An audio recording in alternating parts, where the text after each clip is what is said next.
ধরনের পাপ তওবা করলেও আল্লাহ মাফ করে না। যতই আপনি মাফ চান, কাবা ঘর ধরেও যদি মাফ চান, তবু আল্লাহ আপনাকে মাফ করবে না যদি দুই ধরনের পাপ আপনার মধ্যে থাকে।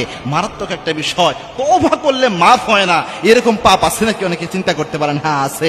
দুইটা অপরাধ এমন রয়েছে তওবা দিয়ে আপনি মাফ নেওয়াতে পারবেন না। তার মধ্যে একটা অপরাধ হচ্ছে, এক নাম্বার যেটা, সেটা হচ্ছে ব্যক্তির সাথে জড়িত অপরাধ। ব্যক্তির সাথে জড়িত অপরাধ বলতে আপনি কোনো ব্যক্তির উপর জুলুম করেছেন, তার জমি আত্মসাৎ করেছেন, কাউকে কষ্ট দিয়েছেন, কারো বিশ্বাস নষ্ট করেছেন, প্রতারণা করেছেন, এরকম কোনো কিছু যদি হয় ব্যক্তির সাথে রিলেটেড, এটার জন্য যদি আপনি কাবা ঘর ধরে আল্লাহর কাছে মাপ চান, অথবা জায়নামাজে চোখের পানি ফেলে জায়নামাজ ভাসায় ফেলেন, তবু আল্লাহ আপনাকে মাফ করবে না। যতই আপনি তওবা করেন আল্লাহ মাফ করবে না। কেননা অপরাধ হচ্ছে দুই ক্যাটাগরির, একটা হচ্ছে হাক্কুল্লাহ, আল্লাহর সাথে জড়িত অপরাধ, আর একটা হচ্ছে হাক্কুল ইবাদ, বান্দার সাথে জড়িত অপরাধ। আল্লাহর সাথে জড়িত অপরাধ যেগুলো, যেমন জেনা করে ফেলেছেন, আল্লাহর কাছে মাপ চান, আল্লাহ মাফ করে দিবে, তওবা করলে মাফ। যাই করেন না কেন, এরকম গুনাহ যেগুলো আল্লাহর সাথে সম্পর্কিত, যত বেশি করেন আল্লাহ চাইলে মাফ করে দিতে পারেন, কিন্তু যেটা ব্যক্তির সাথে জড়িত, ওটা ব্যক্তি মাফ না করলে আল্লাহ মাফ করে না।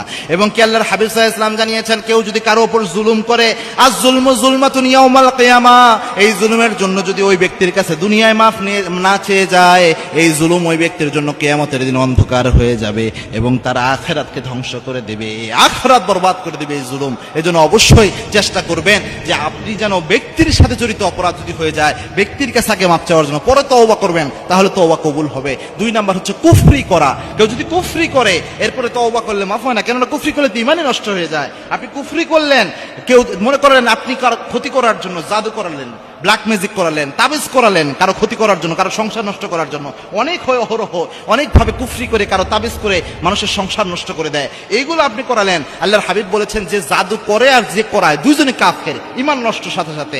এই যে আপনি আরেকজনের সংসার নষ্ট করার জন্য কুফরি বা তাবিজ করালেন, জাদু করালেন, এটা দিয়ে তো আপনার ঈমানই নষ্ট হয়ে গেছে। এখন আপনি সারাদিন আল্লাহর কাছে তওবা করলেন, মাপ চাইলেন, আল্লাহ কিন্তু আপনাকে মাফ করবেন। আপনার আবার নতুন ভাবে ঈমান আনতে হবে এবং যে ব্যক্তির ক্ষতি আপনি করেছেন তার কাছে মাপ চাইতে হবে, এরপরে আল্লাহ রাব্বুল আলামিন আপনাকে মাফ করবে।